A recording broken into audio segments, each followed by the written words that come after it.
MA পাশ করে বাড়িতে বসে আছি। রোজগার বলতে খালি বিকেলে দুটো ছাত্র পড়াই।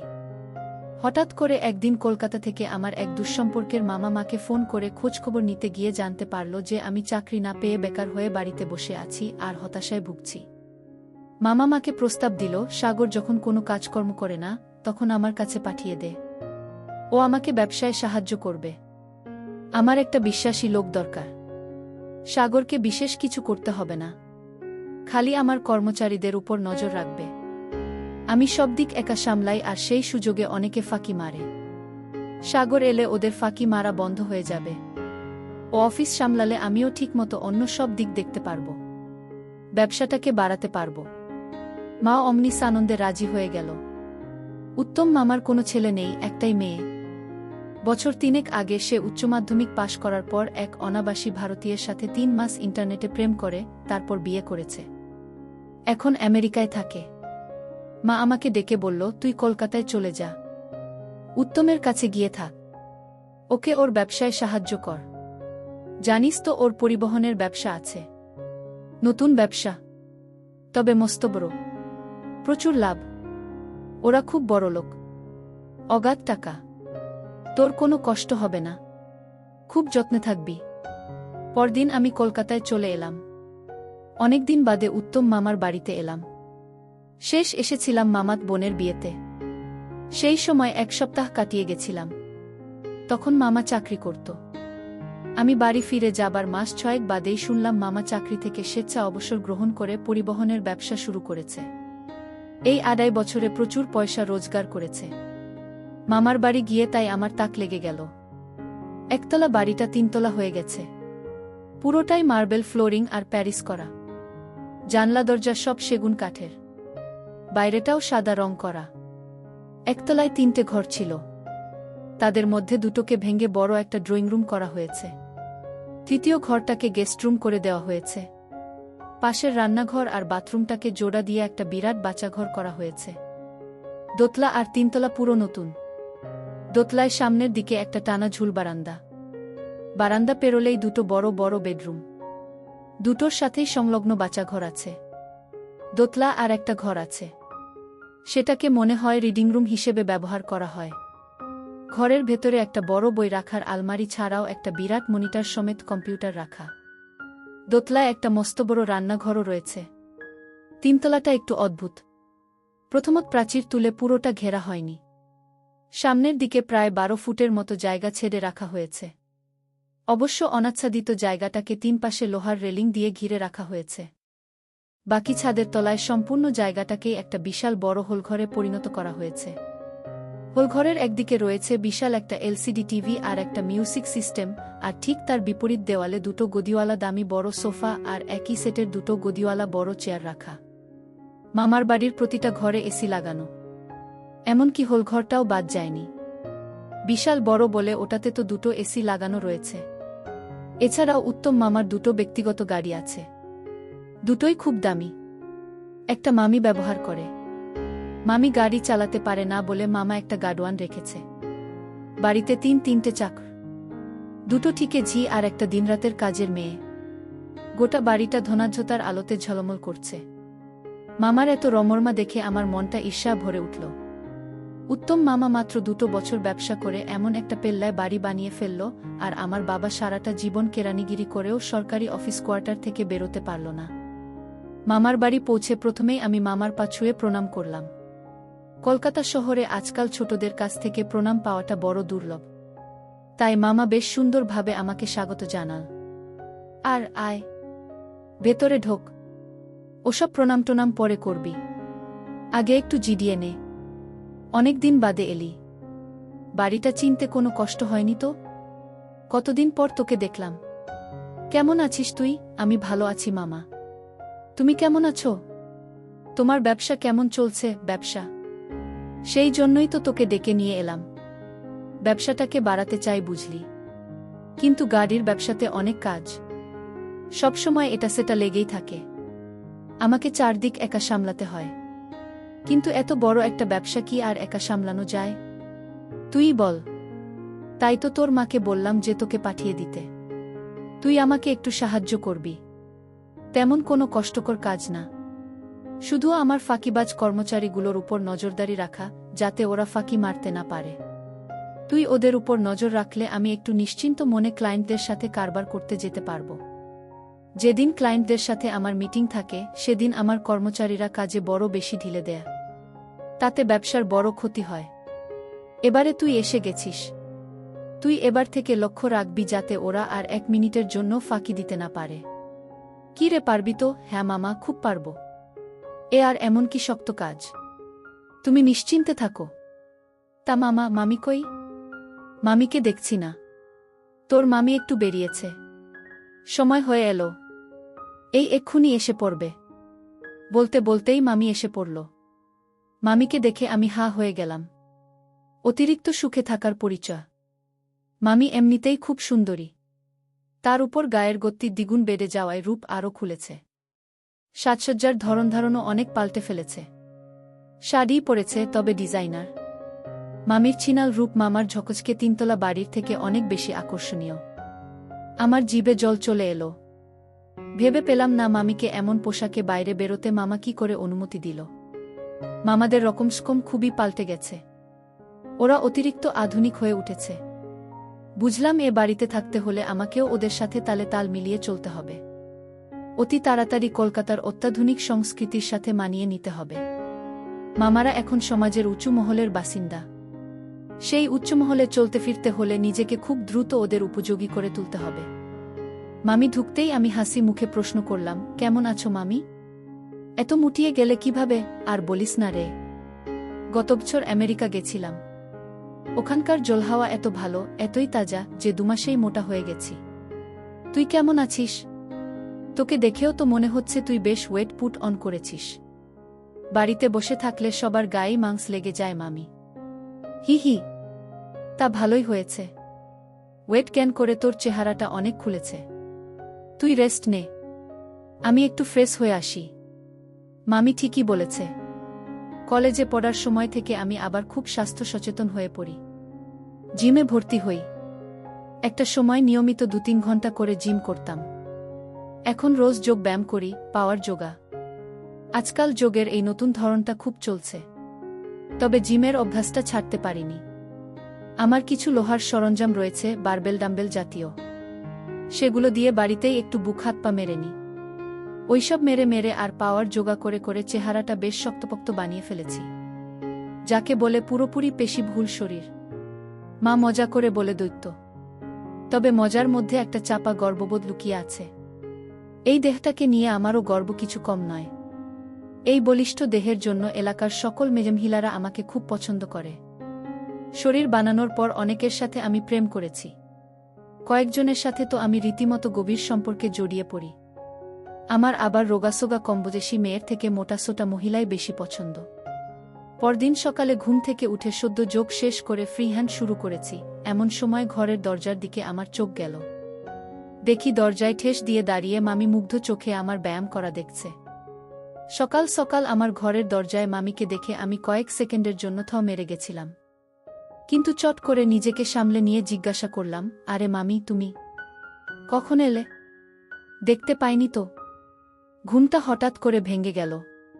এমনিতে আমি একটু বেলা করে উঠি, কিন্তু আজ কেন জানি না ঘুমটা ভেঙে গেল। তারপর আর কিছুতেই ঘুমোতে পারলাম না। কিন্তু সকালে উঠে বেশ ভালোই লাগছে। বেশ একটা ফ্রেশনেস ফিল করছি। সকালের সাইডটাও দেখছি খুবই অ্যাট্রাকটিভ। এবার থেকে আমি সকালেই উঠব, বলে মামি মিটিমিটি হাসতে লাগল। আমার সন্দেহ হলো সকালবেলার সুন্দর দৃশ্যের কথাটা আমাকে লক্ষ্য করেই বলা হয়েছে। ইঙ্গিতটা যে আমি ধরে ফেলেছি সেটা মামিকে বুঝতে দিলাম না। ভালো মানুষের মতো বললাম, ঠিক বলেছ। সকালে উঠলে শরীর ও মন দুটোই বেশ তরতাজা থাকে। সেটা তোকে দেখে বেশ বোঝা যায়। দারুণ বডি বানিয়েছিস। আমাকে কয়েকটা ব্যায়াম শিখিয়ে দে না। আমি তো খুব মোটা হয়ে গেছি। একটু ব্যায়াম করলে হয়তো কিছুটা ঝরবে। এত সহজে মামিকে এভাবে একান্তে পেয়ে যাব সেটা কল্পনাও করতে পারিনি। গতরাতে মামির স্বপ্ন দেখেছি। এখন ভোরে উঠেই মামির দর্শন, তাও আবার এমন অর্ধপরিহিত অবস্থায়। এমন শোনার সুযোগ নষ্ট করার বান্দা আমি নই। সানন্দে রাজি হয়ে গেলাম। ঠিক আছে, শেখাবো। তুমি যখন শিখতে চাইছ আমি না শিখিয়ে পারি। আমার কথায় মামি খুশি হল। তা তুমি দরজার কাছে দাঁড়িয়ে আছো কেন? ভেতরে আসো। মামি ঘরে এসে বিছানায় বসল। প্রথমে তোমাকে সহজ কিছু শেখাই। আমি তোমাকে পদ্মাসন করে দেখাচ্ছি। ভালো করে লক্ষ্য করবে। তারপর আমি যেমনটি করেছি ঠিক তেমনটি করার চেষ্টা করবে। ঠিক আছে? ওকে। আমি মেঝেতে বসে পদ্মাসন করে দেখালাম। ঠিক করে দেখেছ তো কিভাবে করলাম? হ্যাঁ, দেখেছি। তাহলে এবার তুমি চেষ্টা করো। আচ্ছা, করছি। মামি বিছানা থেকে নেমে আমার পাশে এসে মেঝেতে বসল। মামির পা দেখে আমার দেখে মনে হলো মুরগির ঠ্যাঙ্গের থেকেও ও দুটো খেতে অনেক বেশি সুস্বাদু হবে। মামি আমাকে নকল করে তার ডান পাটা বা পায়ের উপর রেখে বা পাটা ডান পায়ের উপর রাখার চেষ্টা করল। কিন্তু 4-5 বার চেষ্টা করেও পারল না। মামির পা দুটো অনেক বেশি মোটা। তার মোটা মোটা থাইয়ের আয়তন এত বেশি যে এক থাইয়ের উপর একটা পা রেখে অপর থাইয়ের উপর দ্বিতীয় পাটা তুলতে পারছে না। আরও 4-5 বার চেষ্টা করার পর মামি আমার দিকে অসহায় দৃষ্টিতে তাকাল। আমি পাশে বসে বসে দেখছি মামি এর মধ্যেই খুব ঘেমে গেছে। মামির মোটা মোটা হাত পাগুলোও ঘেমে গিয়ে আরও উজ্জ্বল হয়ে উঠেছে। দেখে আমার গরম হয়ে গেল। কিন্তু আমার মুখে কোনো কিছুর অভিব্যক্তি ফুটল না। নিরুত্তাপভাবে মামিকে বললাম, চেষ্টা চালিয়ে যাও। ঠিক পারবে। মামি আবার চেষ্টা করল। কিন্তু বৃথা চেষ্টা। মামি এবার তার সিধে রাখতে পারল না। আসন করতে গিয়ে সামনের দিকে ঝুঁকে পড়ল। এত পরিশ্রমের ফলে মামি দরদর করে ঘেমেই চলেছে। আমি আর অপেক্ষা করলাম না। সাহস করে সোজা হাত বাড়ালাম। পিঠে হাতটা রেখে বললাম, শরীরটাকে সামনে ঝুঁকিও না। আবার চেষ্টা করো। তোর মতো করে করার কত ট্রাই করছি, কিন্তু কিছুতেই করতে পারছি না। তুই প্লিজ একটু হেল্প কর না। ঠিক আছে। তুমি এমনি হাঁটু মুড়ে বসো, কিন্তু শরীর সিধে রাখবে। একদম ঝুঁকবে না। শরীরটাকে সোজা রাখাই এই ব্যায়ামের সবথেকে বেশি দরকার। মামি হাঁটু ভাঁজ করে নিল।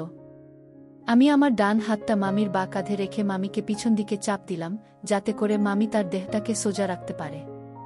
মামিরও খুব ভালো লাগছে। তার মুখ থেকে এর মধ্যে একটা কথাও বেরোয়নি। কিন্তু এভাবে আর কতক্ষণ? আমি অধীর হয়ে উঠলাম। কি হলো মামি? শরীরটাকে সোজা রাখতে কষ্ট হচ্ছে? আরও চেষ্টা করো। মামিকে সাহায্য করতে আমার খুব ভালো লাগছিল। কিন্তু ভাগ্য পুরোপুরি সহায় হল না। খুব বেশিক্ষণ সুযোগ পেলাম না। 2-3 মিনিট বাদেই আচমকা পাশের বেডরুম থেকে খকখক শব্দ ভেসে এলো।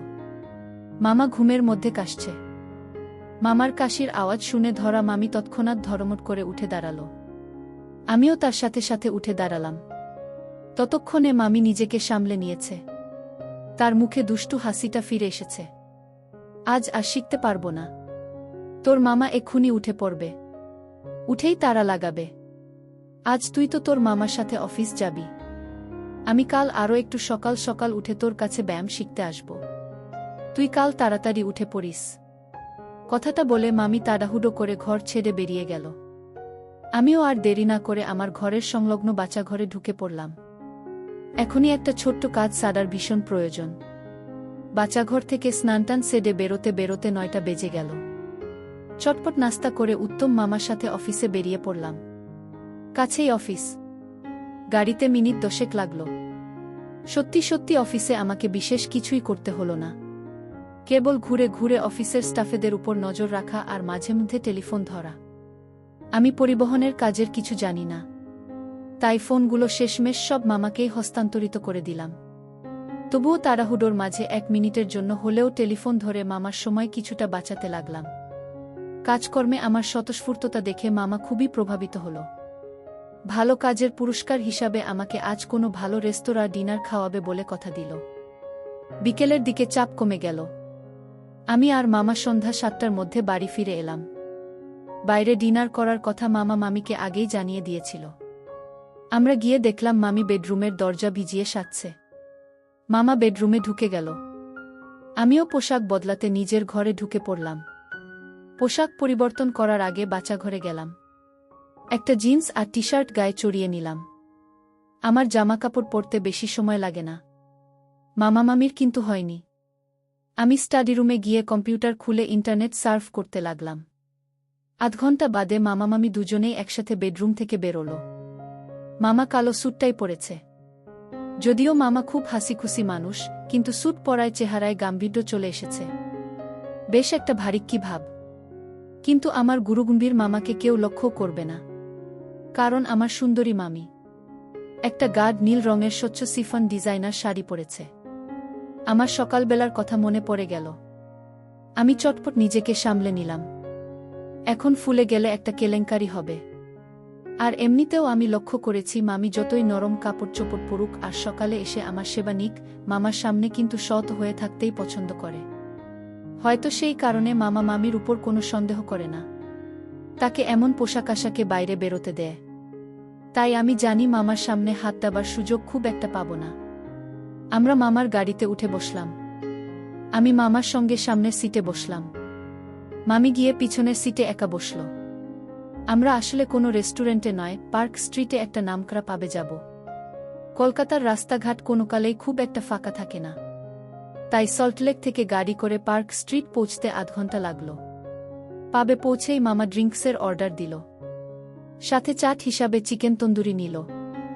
মামা মামি দুজনেই ভালো লাল পানি খায়। মামাকে তো ট্যাঙ্কির সাথে তুলনা করা যায়। 1 ঘন্টার মধ্যেই 4 বার খেয়ে নিল। এত তাড়াতাড়ি শেষ করতে আমি কাউকে কখনো দেখিনি। আমারও লাল পানি খাওয়ার অভ্যাস আছে, তবে আমি মামার মতো অত দ্রুত খেতে পারি না। আমি পানি খাই ধীরে সুস্থে, মামিও আমার মতোই আস্তে আস্তে খান। তাই 1 ঘন্টায় আমাদের মাত্র 2 পেগ শেষ হল। মামা যেমন তাড়াতাড়ি খায় তেমনি তার তাড়াতাড়ি চড়ে, তবে সাংঘাতিক কিছু চড়েনি। 1 ঘন্টা বাদে সিটে বসে অল্প অল্প ধুলতে লাগল। পাবের ঠিক মাঝামাঝি গোল করে একটা ছোট্ট নাচার জায়গা করা হয়েছে। সেখানে কিছু পুরুষ মহিলারা নাচছে।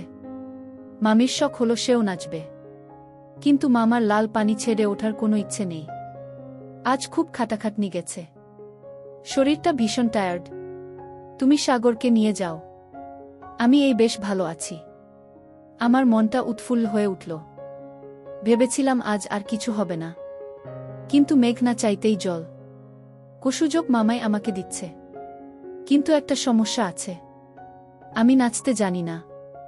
ন্যাকা ন্যাকা গলায় নিজের সমস্যার কথাটা জানালাম। মামা, আমার নাচতে যেতে কোনো আপত্তি নেই, কিন্তু মুশকিল হচ্ছে আমি কোনোদিন নাচিনি।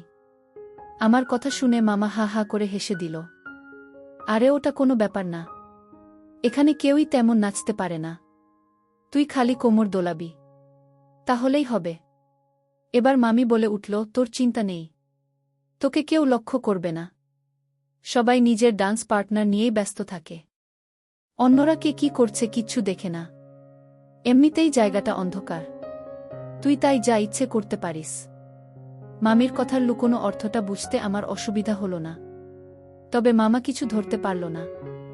সরল মনে আমাকে তার বউয়ের সাথে নাচতে পাঠিয়ে দিল। আমি আর মামির ডান্স ফ্লোরে গিয়ে নাচতে শুরু করে দিলাম। লক্ষ্য করলাম ডান্স ফ্লোরে সত্যি সত্যি কেউ কারুর দিকে নজর দিচ্ছে না। সবাই আপন আপন সঙ্গীর সাথে নাচতে ব্যস্ত। ডান্স ফ্লোরটা ভালোই অন্ধকার। আমাদের সিটটা ডান্স ফ্লোর থেকে বেশ দূরে। ওখান থেকে আমার ধীরে ধীরে মাতাল হতে থাকা মামা কোনো কিছু দেখতে পাবে বলে মনে হয় না। আমি আর মামি এমন সুবর্ণ সুযোগের পূর্ণ সদ্ব্যবহার করতে ছাড়লাম না। মামি একদম আমার কাছে থেকে নাচতে লাগল। কানে ফিসফিস করে বললাম, এবার ঘুরে গিয়ে আমার দিকে পিছন ফিরে নাচো। অমনি মামি এক আদর্শ সহযোগীর মতো আমার কথা অনুসারে ঘুরে গিয়ে পিছন ফিরে নাচতে শুরু করল। কিন্তু এভাবে বেশিক্ষণ ডান্স ফ্লোরে এক জায়গায় দাঁড়িয়ে থাকা যায় না। আশেপাশের লোকজনের দৃষ্টি পড়ে যেতে পারে, তবে পড়লেও যে খুব একটা ক্ষতি হবে বলে মনে হলো না। ডান্স ফ্লোরে প্রায় সবাই দেখলাম নিজের নিজের পার্টনারের সাথে ঘনিষ্ঠভাবে নাচছে, তবে কেউই আমাদের মতো এত এনজয় করছে না। তাই আমরা ঝুঁকি নিলাম না। সারা ডান্স ফ্লোরটা ঘুরতে লাগলাম। মিনিট 10 এক জায়গায় দাঁড়াই, তারপর বেশিক্ষণ হয়ে গেলেই জায়গাটা ছেড়ে দিয়ে অন্য একটা জায়গায় গিয়ে দাঁড়িয়ে পড়ি। আবার সেখানেও বেশিক্ষণ হলে পর আমরা অন্য কোথাও গিয়ে দাঁড়াই আর এনজয় করি। এভাবে প্রায় 1 ঘন্টা ধরে আমি আর মামি সারা ডান্স ফ্লোরটা ঘুরে ঘুরে এনজয় করে গেলাম। 1 ঘন্টা বাদে আমরা আমাদের টেবিলে ফিরে গেলাম।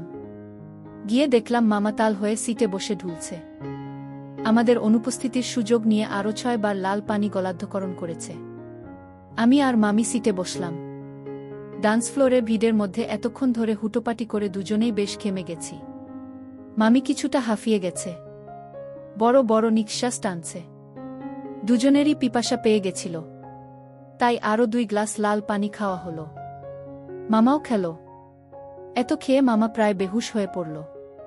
আমার চিন্তা হচ্ছিল যে এই অবস্থায় মামা তো গাড়ি চালাতে পারবে না, তাহলে বাড়ি যাব কিসে? মামি মুশকিল আসান করে দিল, তোর মামা আর ড্রাইভ করার অবস্থায় নেই, ডিনারের পর ট্যাক্সি ধরতে হবে। মামি চাইনিজ অর্ডার দিল। আমরা ধীরেসুস্থে খেয়ে দিয়ে যখন পাব থেকে বেরোলাম তখন রাত 11টা বেজে গেছে। ট্যাক্সি পেতে সমস্যা হলো না, পাবের সামনেই একটা দাঁড়িয়ে ছিল। আমরা সেটাতে উঠে 11:30টার মধ্যেই বাড়ি চলে এলাম। দিনরাতের কাজের লোকটা এসে দরজা খুলে দিল। আমি আর ট্যাক্সি চালক মিলে ধরাধরি করে আমার বেহুশ মামাকে একতলার ড্রয়িং রুমের সোফাতে এনে শুয়ে দিলাম। সোফায় তার দেহটা রাখতেই মামা নাক ডাকতে আরম্ভ করল। মামি ট্যাক্সি চালককে অশেষ ধন্যবাদের সাথে সাথে 100 টাকা বকশিস দিল। ট্যাক্সি চালক সেলাম জানিয়ে চলে গেল। মামি তার বরের দিকে করুণার দৃষ্টিতে তাকিয়ে আমাকে উদ্দেশ্য করে বলল, আজকের রাতটা তোর মামা এই ঘরেই কাটাক বুঝলি। এই অবস্থায় ওকে আর দোতলায় তুলে কাজ নেই। আমিও মামির কথায় সায় দিলাম। ঠিক বলেছ, আজ মামা এখানেই ঘুমুক, একটা তো রাতের ব্যাপার। এখন দোতলায় তুলতে গেলে মামার কাঁচা ঘুম ভেঙে যেতে পারে। চল তাহলে আমরা উপরে গিয়ে শুয়ে পড়ি, অনেক রাত হলো। তুই আজ আমার সাথেই আয়, আমার একা একা শুলে আবার ঘুম আসে না। ভোর হলে তোর নিজের ঘরে চলে যাস। মামির কথা শুনে আনন্দে আমার মনটা নেচে উঠল, টনটন করে উঠল। নিজের ভাগ্যকেই বিশ্বাস করতে পারলাম না, কিন্তু কাজের লোকটার চোখে ধুলো দিতে হবে। মনের উৎফুল্লতা যথাসাধ্য চেপে নির্স্কণ্ঠে বললাম, তুমি যখন চাইছ তখন চলো যায়। ঘুরে ফিরে এসে একটু না ঘুমালে তোমার শরীর খারাপ হয়ে যেতে পারে। একা একা শুতে গিয়ে মিছিমিছি ঘুম নষ্ট করে লাভ নেই। তাহলে চল, তোর মামা এখানে শান্তিতে ঘুমুক, আমরাও উপরে গিয়ে একটু রেস্ট নিই। আমার খুব টায়ার্ড লাগছে, গাটা ভীষণ ম্যাজম্যাজ করছে। চলো, আমি ঘরে গিয়ে তোমাকে ভালো করে ম্যাসাজ করে দিচ্ছি। ভালো করে ম্যাসাজ করলেই তোমার ম্যাজম্যাজ ভাব কেটে যাবে। ঠিক বলেছিস, ম্যাসাজ করলেই শরীরটা ভালো লাগবে। তাহলে চল, আর দেরি করে কাজ নেই, চলো। অভিনয়টা নিপুণ হল। দুর্ভাগ্যক্রমে যদি কাজের লোকটা বেডরুম থেকে কোনো শব্দ শুনতে পায়, তাহলে সে ভাববে আমি জোরে ম্যাসাজ করায় মামি বুঝি আর্তনাদ করছে। তার মনে তেমন কোনো সন্দেহ জাগবে না। বেডরুমে ঢুকে মামি ধপ করে বিছানায় দেহ ফেলে দিল। আমার দিকে তাকিয়ে মুচকি মুচকি হাসতে লাগল। দরজায় খিল দিয়ে আমি ক্ষুধার্ত শিকারীর মতো মামির দিকে এগিয়ে গেলাম। পরদিন ভোর হতে না হতেই আমি মামির বেডরুম ছেড়ে আমার ঘরে চলে এলাম। ঘুম এলো না, তাই যোগ ব্যায়াম করতে আরম্ভ করলাম। গা ঘামাতে ঘামাতে কখন যে 8টা বেজে গেল টের পাইনি। মামার গলা খাকরানি শুনে দরজার দিকে চেয়ে দেখলাম আমার ঘরের দোরে মামা মুখটাকে কাচুমাচু করে দাঁড়িয়ে আছে। আমি তাকাতেই মামা আমতা আমতা করে বলল, তুই উঠে গেছিস বাবা? হ্যাঁ মামা, অনেকক্ষণ। তা বেশ বেশ, সকাল সকাল ওঠা ভালো, শরীরটা চনমনে থাকে। হ্যাঁ মামা। মামা কিছু একটা বলতে চায়, কিন্তু কিসের কারণে কথাটা বলতে তার বাধো বাধো ঠেকছে। আমি প্রশ্নালু চোখে মামার দিকে তাকালাম। মামা গলা খাকরে নিচু স্বরে বলল, কালকে একটু বেশিই খেয়ে ফেলেছিলাম। তোদের মনে হয় খুব প্রবলেমে পড়তে হয়েছিল। মামা গতকাল রাতের ঘটনার কথা জানতে চায়। গতকাল লাল পানি খেয়ে বেহুশ হয়ে যাওয়ার জন্য হয়তো তার নিজেকে অপরাধী মনে হচ্ছে। আমার মনে হলো তাকে কিছুটা হালকা করে দেওয়া দরকার, এতে করে আমার লাভও আছে। তাকে ভরসা জোগালে মামা আমার উপর নির্ভর করা শুরু করবে। তালরা খুব চট করে অপরকে ভরসা করে। বাইরে থেকে যেমনই লাগুক, মামা আসলে কিছুটা দুর্বল চরিত্রের মানুষ। এমন একটা নরম লোক যে কি করে মাত্র 2.5 বছরের মধ্যে এত বড় একটা ব্যবসা গড়ে তুলতে পারে, সেটা আমার মাথায় ঢোকে না। আমি গতরাতেই ভেবে ফেলেছি যে নিশ্চিন্ত মনে যদি মামিকে পেতে যাই, তাহলে যেভাবেই হোক মামাকে হাত করতে হবে। একবার মামার আস্থাভাজন হয়ে উঠলে আমি সমস্ত সন্দেহের ঊর্ধ্বে থাকতে পারব। এছাড়াও আমার একটা দ্বিতীয় অভিসন্ধি আছে। দুর্বল চরিত্রের লোকেরা খুব সহজেই পরের উপর অত্যন্ত নির্ভরশীল হয়ে পড়ে। বিশেষ করে লোকটা যখন পার তাল, তখন সে অতি সহজেই পরের মুখাপেক্ষী হয়ে ওঠে। একটু চাপে পড়লেই পরের কাছে উদ্ধারের সন্ধান খোঁজে। একবার মামা আমার উপর নির্ভর করতে আরম্ভ করলে তার আর আমাকে ছাড়া চলবে না। সব কাজেই আমার পরামর্শ নিতে চাইবে। মামার বিশ্বাসের সুযোগ নিয়ে তখন আমি যা ইচ্ছে তাই করতে পারব। রানী আর রাজত্ব দুটোই আমার কবজায় চলে আসবে। একদিকে মামিকে নিশ্চিন্তে পাব আর অন্যদিকে মামার ব্যবসাটাকেও হাত করার সুযোগ থাকবে। মামা যদি নিজেকে অপরাধী মনে করে লাল পানি খাওয়া কমিয়ে দেয় তাহলে আমি মুশকিলে পড়ে যাব। আমার পরিকল্পনাটা পুরো জলে চলে যাবে। আমি বাঁধ বসাবার বন্দোবস্ত করলাম। গলায় এক বোতল মধু ঢেলে মামাকে আশ্বাস দিলাম, ও কিছু নয় মামা, তুমি ফালতু টেনশন করছো। আমাদের কোনো কষ্টই হয়নি, শুধু তুমি গাড়ি চালাতে পারবে না বলে ট্যাক্সি করতে হয়েছিল। তবে পার্ক স্ট্রিটে ট্যাক্সি পেতে কোনো অসুবিধেই হয়নি, হাতের কাছেই দাঁড়িয়েছিল। কিন্তু আমি তো মনে হয় ভালো করে হাঁটতেও পাচ্ছিলাম না। তোরা আমাকে বাড়ির ভিতর আনলি কিভাবে? আমি আনলাম। ট্যাক্সি থেকে তোমাকে তুলে সোজা একতলার ড্রয়িং রুমে এনে সোফাতে শুইয়ে দিয়েছিলাম। বাপরে, তোর গায়ে তো সাংঘাতিক জোর। ও কিছু নয় মামা, রোজ একটু ব্যায়াম করি তো, ভারী ভারী ওজন তোলার অভ্যাস আছে, তাই তোমাকে সহজেই তুলতে পেরেছিলাম। খুব ভালো। মামা আমার দৈহিক শক্তির নমুনা শুনে বেশ খুশি হয়ে গেল।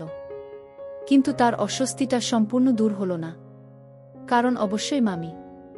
মামা এবারে মামির কথা তুল। তোর মামি নিশ্চয়ই খুব রেগে গেছিল। মামা নিজের অজান্তে আমার হাতে ব্রহ্মাস্ত্র তুলে দিল। আমি এর অপেক্ষাতেই ছিলাম। মামির কথা তুলতেই আমি মামার দিকে তাকিয়ে দাঁত বের করে হাসলাম। তুমি মিছে চিন্তা করছো মামা। মামি কিছুটা রেগে গেছিল বটে, কিন্তু আমি সামলে দিয়েছি। আমি মামিকে বলেছি যে মামা অসম্ভব খাটাখাটনি করে, তাই একটু বেশি খায়। এত খাটার পর যে কেউ দুপাত্তর বেশি চড়িয়ে ফেলবে। তার উপর আমরা নাচতে চলে গেছিলাম আর মামা একা বসে বসে বোর হচ্ছিল, তাই একটু বেশি খেয়ে ফেলেছে। মামি খুব বুদ্ধিমতী, আমার কথা বুঝেছে। তোমার উপর একদম রাগ করে নেই। মামার সন্দেহ তবু গেল না। তুই সত্যি বলছিস? আমি এবারে গলায় দৃঢ়তা এনে বললাম, তোমাকে শুধু শুধু মিথ্যে বলতে যাব কেন? তোমাকে মিথ্যে বললে ভগবান আমার উপর চটে যাবেন। আমি আজ তোমাকে বলছি মামা, আমি তোমাকে ভীষণ শ্রদ্ধা করি। তুমি কত বড় পরোপকারী মানুষ। আমাকে নিজের বাড়িতে নিয়ে এসে ব্যবসাতে ঢুকিয়েছ, বেকার ভাগ্নেকে একটা কাজ দিয়েছ। তোমার মতো মানুষ আজকাল আর দেখা যায় না। তুমি মহান। তোমার বিশ্বাস যে ভাঙবে সে নরকেও স্থান পাবে না। তোমাকে যে ঠকাবে সে সবার ঘেন্নার পাত্র হবে। আমি কারুর ঘৃণা পেতে চাই না, আমি শুধু তোমার ভালোবাসা পেতে চাই। ভগবানের কাছে শুধু এতটুকুই আমার প্রার্থনা, যেন তোমার বিশ্বাসের সম্মান আমি চিরদিন রাখতে পারি। বলতে বলতে এমন ভাব করলাম যেন আমার গলা ধরে আসছে। আমার অভিনয় এতটাই নিখুঁত হলো যে মামা বিচলিত হয়ে উঠল। আচ্ছা আচ্ছা, ঠিক আছে, তুই আমাকে এত সম্মান করিস জেনে আমি খুব খুশি হলাম। তুই তাড়াতাড়ি তৈরি হয়ে নে, আজ একটা জরুরি ক্লায়েন্ট মিটিং আছে। ভাবছি তোকে সঙ্গে নিয়ে যাব। তুই ব্যবসা সম্পর্কে অনেক কিছু শিখতে পারবি। তুই ভালো করে ব্যবসাটা জেনে গেলে তোর উপর কিছুটা দায়িত্ব চাপিয়ে আমি একটু হালকা হতে চাই। কি রে, মামার ঘাড়ের বোঝাটা কিছু কম করে দিতে পারবি না? মামার কথায় আমার মনটা খুশ হয়ে গেল। এর মধ্যেই আমার পরিকল্পনাটা সফল হতে শুরু করেছে। আমি উৎসাহের সাথে বললাম, খুব পারবো মামা, তুমি শেখালে আমি সবকিছু শিখে ফেলব। মামা চলে যাওয়ার পর আমি বাচ্চা ঘরে ঢুকে চটপট স্নান সেরে ফেললাম। ব্রেকফাস্ট করতে খাওয়ার টেবিলে গিয়ে দেখি মামি ঘুম থেকে উঠে পড়েছে। মামিকে দেখে বোঝা যাচ্ছে না যে গতকাল রাতে মামি আমার কাছে সেবা নিয়েছে। গতরাতের সেই ছিনাল ভাবখানা আজ সকালে উধাও। এখন মামির মুখচোখ একদম স্বাভাবিক। আমাকে দেখে মিটিমিটি হাসল। আমিও দাঁত বের করে একটু হেসে দিলাম। এই বাড়িতে খাওয়ার সময় কেউ বিশেষ কথা বলে না। আমি চুপচাপ ব্রেকফাস্ট শেষ করে মামার সাথে বেরিয়ে পড়লাম। ক্লায়েন্ট মিটিংটা বড় লম্বা টানল। শেষ হতে হতে সন্ধে গড়িয়ে গেল। মিটিং মাত্রই খুব বিরক্তিকর হয়, সুতরাং এত লম্বা একটা মিটিং সেডে আমি আর মামা দুজনেই কিছুটা বেদম হয়ে পড়লাম। তবে মিটিং শেষে আমাদের একটা বড় ফায়দা হলো। ক্লায়েন্ট কথা দিল যে একটা নতুন ডিল সই করা হবে। নতুন ডিল হলে আমাদের লাভের পরিমাণ বেশ কিছুটা বেড়ে যাবে। মামা উৎফুল্ল হয়ে আমাকে বলল, এমন একটা ভালো ডিল করার পর একটু সেলিব্রেট করা উচিত। চল আজকেও ডিনারটা বাইরেই সারি। মামা মামিকে ফোন করে পার্ক স্ট্রিটে আসতে বলে দিল। ডিলের কথাটা বলে পার্ক স্ট্রিটের এক বড় চাইনিজ রেস্টুরেন্টে ডিনার করার পরিকল্পনাটা মামিকে জানিয়ে দিল। আমরা পার্ক স্ট্রিটে পৌঁছানোর মিনিট 10 বাদে মামিও চলে এলো। গতকালের মতো আজও একই রকম সিফনের স্বচ্ছ শাড়ি পরে এসেছে। আমরা তিনজনে চাইনিজ খেতে রেস্টুরেন্টে ঢুকলাম। মামা জাত্তাল। ডিনারে চিকেন চাউমিন, চিলি চিকেন আর শেচওয়ান চিকেনের সাথে সাথে এক বোতল পানি অর্ডার দিয়ে দিল। হে হে করে হাসতে হাসতে বলল, পানি ছাড়া কি আর সেলিব্রেশন হয়? গতদিনের মতো আজকেও মামা খাবারের থেকে লাল পানিই বেশি খেল। অত বড় বোতলটা প্রায় একাই শেষ করে দিল। আমি আর মামি খালি 2 গ্লাস করে গলায় ঢাললাম। 1.5 ঘন্টা বাদে যখন ডিনার শেষ করে আমরা টেবিল ছেড়ে উঠলাম, তখন মামা আবার হুঁশ হারিয়ে ফেলেছে। আমাদের আবার ট্যাক্সি ধরতে হলো। আমি আর মামি গতকালকের পাবের কাজটা আজ ট্যাক্সিতে করলাম। গতকাল পাবের ডান্স ফ্লোরে সবার মাঝে নাচার ছলে খুবই রোমাঞ্চ বোধ করেছি। আবার অমন একটা রোমাঞ্চকর অভিজ্ঞতার মধ্যে দিয়ে যাওয়ার লোভ সামলাতে পারলাম না। তাই মামাকে ট্যাক্সিতে সামনের সিটে ড্রাইভারের পাশে ফেলে আমি মামিকে নিয়ে পিছনের সিটে বসলাম। ট্যাক্সিতে ওঠার আগে আমি ড্রাইভারকে অতিরিক্ত বকশিসের লোভ দেখিয়ে রেখেছি। পিছনের সিটে আমরা কিছু করলে ওর সমস্যা হওয়ার কথা নয়। ট্যাক্সি চালু হতেই মামি নিজে থেকেই ঢলে পড়ল। আমিও সঙ্গে সঙ্গে কাজ শুরু করে দিলাম।